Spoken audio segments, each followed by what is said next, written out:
اعوذ باللہ من الشیطان الرجیم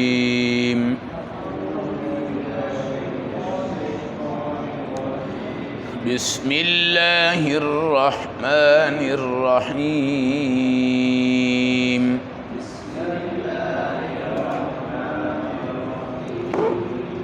جنات عدن التي وعد الرحمن عباده بالغيب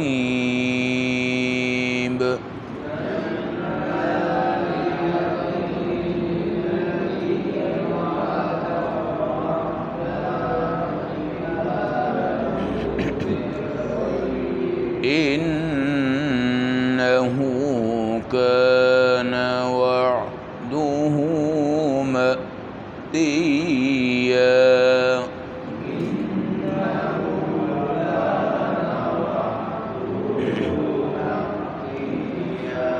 لا يسمعون فيها لغوا إلا سلاما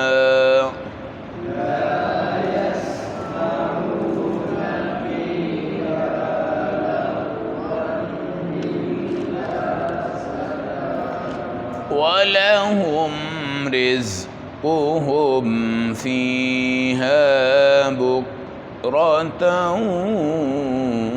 وَعَشِيًّا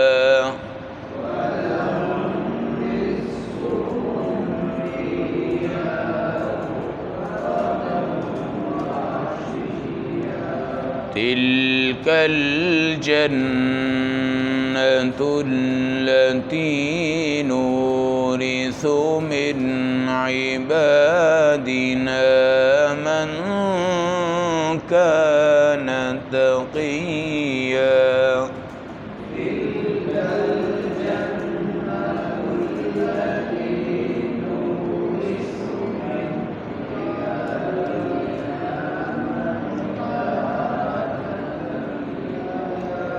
صدق اللہ العظیم۔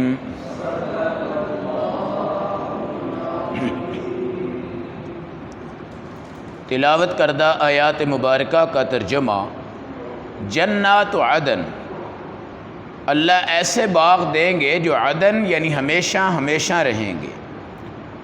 التی وعد الرحمن عبادہ بالغیب، جس کا اللہ نے غائبانہ ہم سے وعدہ فرما دیا ہے۔ انہ کان وعدہ مأتیا، بے شک لوگ اللہ کے اس وعدے تک ضرور پہنچیں گے۔ لا یسمعون فیہا لغوا الا سلاما، کوئی فضول بات نہ سنیں گے مگر صحیح بات۔ وَلَهُمْ رِزْقُهُمْ فِيهَا بُكْرَةً وَعَشِيًّا، جنت میں ان کو صبح و شام کھانا بھی ملے گا۔ تِلْكَ الْجَنَّةُ الَّتِي نُورِثُ مِنْ عِبَادِنَا، یہ وہ جنت ہے جس کا ہم اپنے بندوں کو وارث بنائیں گے۔ من کان تقیّا، جو اللہ سے ڈرنے والے ہوں گے۔ آیت نمبر 61، 62، 63، پارہ نمبر 16 سورۃ مریم۔ جنت عدن قرآن میں کئی مقامات پہ استعمال کیا گیا ہے۔ عدن کا مطلب ہوتا ہے وہ چیز جس میں زوال بھی نہ آئے، خرابی بھی نہ آئے اور موسم کا محتاج بھی نہ ہو۔ دنیا میں آپ کے جو باغ ہیں مختلف موسم ان کی رنگت کو، ان کے حسن کو، ان کے نظاروں کو مختلف شکلوں میں تبدیل کر دیتے ہیں، اور جو پھل آتے ہیں درختوں پہ وہ پھل بھی سال میں کسی وقت آتے ہیں، کسی وقت نہیں آتے، کسی سال آتے ہیں، کسی سال نہیں آتے، تو ان کی شکلیں بھی کیا ہوتی ہیں؟ بدلتی ہیں۔ یہ دنیا کے باغ ہے۔ پھر اگر پانی بارشیں زیادہ ہو جائیں تب بھی یہ باغ تباہ ہو جاتے ہیں، بالکل نہ ہو تب بھی یہ باغ کیا ہوتے ہیں؟ تباہ ہوتے ہیں۔ مگر جنت اور جنت کی کسی چیز پر تباہی بھی نہیں، زوال بھی نہیں، اور اس کا حسن ختم بھی نہیں ہوگا۔ چنانچہ یہاں جو ہم باغ لگاتے ہیں اس باغ میں ہم پانی خود دیتے ہیں یا اللہ کی بارشیں آتی ہیں، مگر جنت کے باغ ایسے ہوں گے کہ باغ اوپر ہوں گے اور ان کے نیچے 24 گھنٹے نہریں چل رہی ہوں گی، اور وہاں کا جو پانی ہمیشہ کا ہے وہ ان کی بوٹیوں کو، جڑوں کو نقصان نہیں دے گا۔ یہاں کا قانون زراعت کا اور ہے اور وہاں کا قانون زراعت کا اور ہے، تو وہاں پانی 24 گھنٹے آپ کے اپنے اپنے باغ کے نیچے ہوگا، اور ایک دوسرے کی ملکیت مشترک بھی نہیں ہوگی۔ کیا جوائنٹ سسٹم وہاں پہ نہیں ہے، آپ کا تمام سب کچھ کیا ہوگا؟ ذاتی ہوگا، اور اس باغ پر ٹیوب ویل کی ضرورت نہیں، اس باغ پر کوئی بارش کی ضرورت نہیں، اس باغ پر کسی دھوپ کی ضرورت نہیں، اس باغ پر کسی موسم کی ضرورت نہیں، وہ ہمیشہ لا زوال ہوگا، ہمیشہ رہے گا۔ اس باغ کو قرآن میں جنت عدن کہا جاتا ہے۔ کیا کہا جاتا ہے؟ جنت عدن، التی وعد الرحمن عبادہ بالغیب، کہ خدا نے اس کا وعدہ غائبانہ ہم سے کر دیا ہے، غائبانہ، کسی آنکھ نے نہیں دیکھا، نہ کسی کان نے سنا ہے، نہ کسی دل پر اس کا تصور ہے، غائبانہ۔ آپ دنیا میں جہاں مرضی چلے جائیں، کسی بھی نہر کا وزٹ کر لیں، آبشار کا کر لیں، سمندر کا کر لیں، دریاؤں کا کر لیں، مگر اس جنت عدن کا نظارہ کچھ اور ہے، اس کا نظارہ کچھ اور ہے، اور غائبانہ ہم سے وعدہ ہے۔ یہ وہ وعدے نہیں ہیں جو وزیر اعظم اور اسمبلیوں کے وزراء کرتے ہیں، ہم یہ کر دیں گے جی، ہم وہ کر دیں گے جی، ہم فلاں کر دیں گے جی، ہم یہ کر دیں گے، ہم وہ کر دیں گے، ہم فلاں کر دیں گے۔ اللہ کہتے ہیں ہے غائبانہ، ہے غائبانہ، مگر انہو کان وعدہ ماتیہ، اس وعدے تک تم ہر حال میں پہنچ کے رہو گے۔ یہ بندوں کا وعدہ نہیں ہے، یہ رب کا وعدہ ہے۔ اور کمال کی بات یہ ہے کہ رب وہ ذات ہے جس پر ہم نے غائبانہ ایمان لایا ہے۔ کیا لایا ہے؟ غائبانہ۔ نبیوں نبی رب پر غائبانہ ایمان لے کر آئے ہیں، رسول بھی رب پر غائبانہ ایمان لے کر آئے ہیں، ہمارے آقا علیہ السلام بھی رب پر غائبانہ ایمان لے کر آئے ہیں۔ کوئی بندہ رب کو دیکھ کر اس پر ایمان نہیں لایا، یا ایمان کے بعد ابھی تک کسی نے اپنے رب کو دیکھا نہیں۔ اگر دیکھا ہے تو صرف ہمارے آقا رسول اللہ صلی اللہ علیہ وسلم نے دیکھا ہے، اور وہ دنیا کی زمین پہ نہیں دیکھا، بلکہ جب خدا معراج میں آپ کو جنت میں لے کر گئے ہیں تو وہاں رب نے آپ کو اپنا دیدار بھی کروایا ہے۔ تو صرف ایک نبی ہیں ہمارے، مگر پھر بھی ہمارے نبی بھی رب کو دیکھ کر ایمان نہیں لائے، وہ تو بعد میں دیکھا ہے۔ ایمان غائبانہ ہے، ایمان غائبانہ ہے، اور ایک تصور ہے ہمارا خدا کے متعلق اور رب کے متعلق، اور وہ تصور ہمیں دیتا ہے قرآن، وہ تصور ہمیں دیتی ہے نبی پاک علیہ السلام کی زبان مبارک۔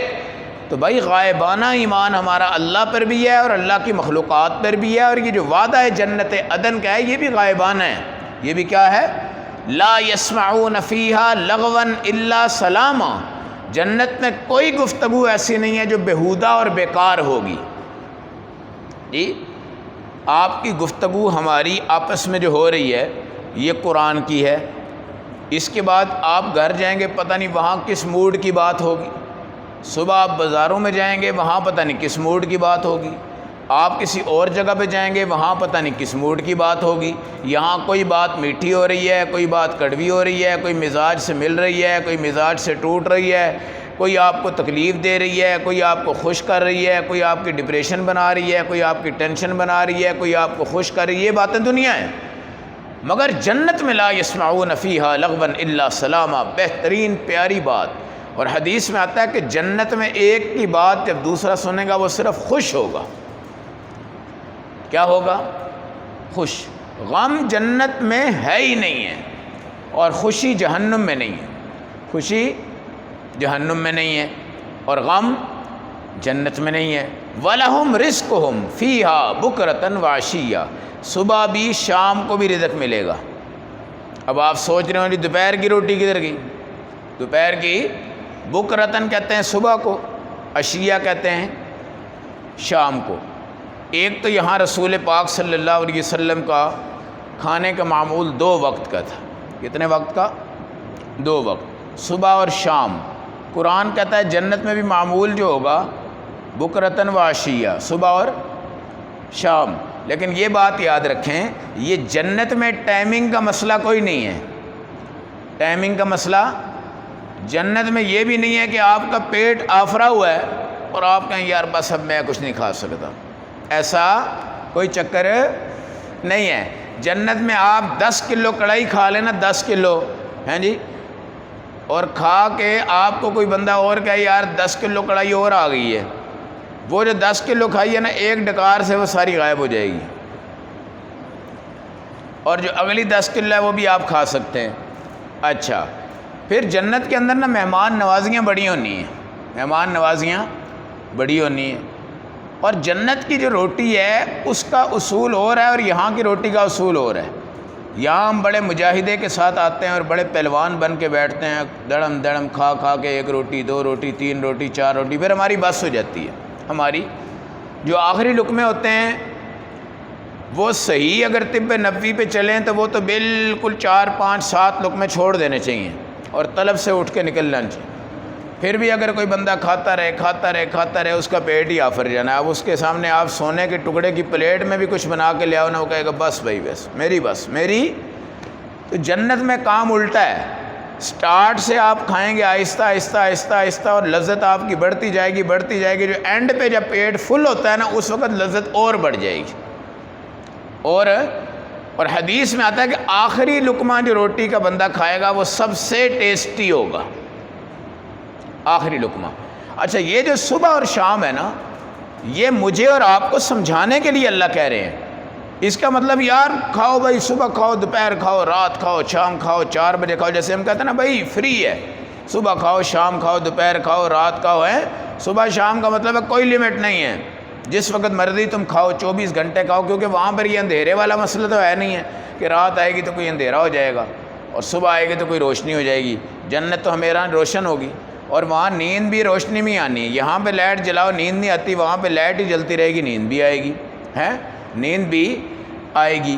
اور پھر یہ ہے کہ وہاں پہ پردے اللہ کی طرف سے ہوں گے، ورنہ جنت میں باہر کا اندر بھی نظر آ رہا ہوگا اور اندر سے باہر بھی نظر آ رہا ہوگا، لیکن جس ٹائم میاں اور بیوی کی خلوتیں ہوں گی ان کے اندر پردہ قائم ہو جائے گا۔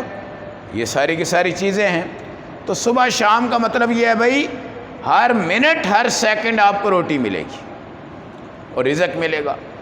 تو رزق کا مقصد صرف روٹی نہیں ہوتا، پانی بھی ہے، اس میں شربت بھی ہے، دودھ بھی، نہریں بھی ہیں، شہد کی نہریں ہیں، اور اس کے علاوہ شراب کی نہریں ہیں، یہ کھانا ہے، یہ پھل ہیں، پرندے چرندے، یہ تمام کی تمام چیزیں آپ کے سامنے ہوگی۔ تلک الجنت التی نورث من عبادنا من کان تقیا، یہ جنت جس کا ہم وارث بناتے ہیں نا، کوئی بندہ یہ نہ کہے کہ میں نے بڑی بڑی نمازیں پڑھی ہیں تو آج جنت ملی، ایسا نہیں ہے۔ نماز کی عمل کی بنیاد پہ جنت آپ کو نہیں ملنی، جنت آپ کو اللہ کے فضل کی بنیاد پہ ملنی ہے۔ کیا ملنی ہے؟ فضل۔ اب ایک بندہ ڈیفینس میں رہتا ہے اور اس کے 4 بیٹے ہیں، کتنے بھائی؟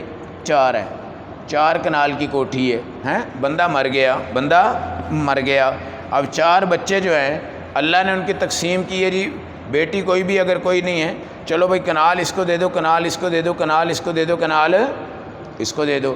اب بتائیں اس وراثت کے لیے کسی ڈپلومہ کی ضرورت ہے، یا اس وراثت کے لیے انجینئر کو ملنی ہے، ڈاکٹر کو ملنی ہے اور جاہل کو نہیں ملنی، یا اس وراثت کے لیے جس کی عمر 30 سال ہے اس کو ملے گی، جس کی 20 ہے اس کو نہیں ملنی، یا اس کے لیے کوئی خاص ڈپلومہ، خاص تعلیم، خاص ہنر، خاص محنت کوئی ہے اس کے لیے؟ باپ مر گیا، وراثت سب بچوں کو ملے گی، سب بچیوں کو ملے گی، اس کی بیوی کو ملے گی، اس کے باپ کو ملے گی، اس کی ماں کو ملے گی کہ نہیں؟ اس کے لیے کسی محنت کی ضرورت نہیں ہے، کسی ڈپلومے کی ضرورت نہیں ہے۔ تو جس طرح دنیا میں یہ جو وراثت آپ کو ملتی ہے اس کے لیے کوئی دہاڑیاں آپ نے نہیں لگائی ہوئی، اس طرح وہ جو جنت میں آپ کو وراثت ملی، آپ کہیں گے جی میری نمازیں زیادہ ہیں، جی میرے روزے زیادہ ہیں، میرے روزے، بھائی ایک بندے کا 1 روزہ اللہ قبول کر لیتے ہیں، دوسرا بندہ 10,000 روزے رکھتا ہے، اس کا قبول ہی نہیں ہوتا، وہ کہاں سے لے گا جنت؟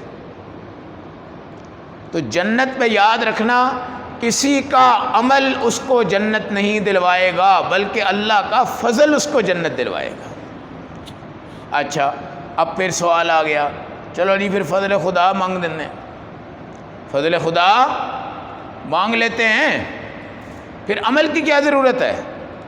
تو بھائی عمل ہی سب سے بڑا اللہ کا فضل ہے، عمل سب سے بڑا اللہ کا کیا ہے؟ فضل ہے۔ آپ ماشاءاللہ اس ٹائم یہاں 12 ساتھی بیٹھے ہوئے اور 12 قرآن پڑھ رہے ہیں، 12 ترجمہ دیکھ رہے ہیں، یہ عمل ہے آپ کا، لیکن یہ اللہ کا فضل ہے، یہ اللہ کا فضل ہے کہ آپ کو اس عمل کے لیے اللہ نے چن لیا ہے۔ اور اس کے بعد دوسرا فضل یہ ہے کہ میرا اور آپ کا یہ عمل اللہ اپنی ذات کی طرف سے قبول کر لیں ہیں۔ اور اگر چھان بین کریں، میری زندگی دیکھی جائے، عبدالرزاق صاحب کی زندگی دیکھی جائے، ساجد صاحب کی زندگی دیکھی جائے، جی پہلے ان کی زندگی چیک کرو جی، ہیں جی، پھر آج کی نماز کا فیصلہ کریں گے۔ نہیں، یہ چیکنگ چکنگ اللہ نہیں کرتے۔ اللہ اپنا فضل کر دیتا ہے، ٹھیک ہے بھئی 12 بندے ہیں، ٹھیک ہے بھئی سب کا قبول کر لو۔ اب یہاں میرٹ اور معیار اور ہماری کمائی اور ہمارا رزق اور ہماری جو گزشتہ زندگی ہے اس کو نہیں دیکھا جا رہا۔ تو اب یہ ہے کہ اللہ کے فضل پہ جنت آپ کو مل رہی ہے۔ آپ محنت کا میدان لے کر آئیں جی، میں نے تو بڑی محنت، بڑے حج، بڑے جہاد، بڑا قرآن، بڑی تلاوت، بڑی نمازیں، بڑا یہ بڑا وہ کیا ہے، میری تو جنت بنتی ہے۔ 500 سال عبادت کی تھی نا بنی اسرائیل میں ایک بندے نے، جی پیاس لگ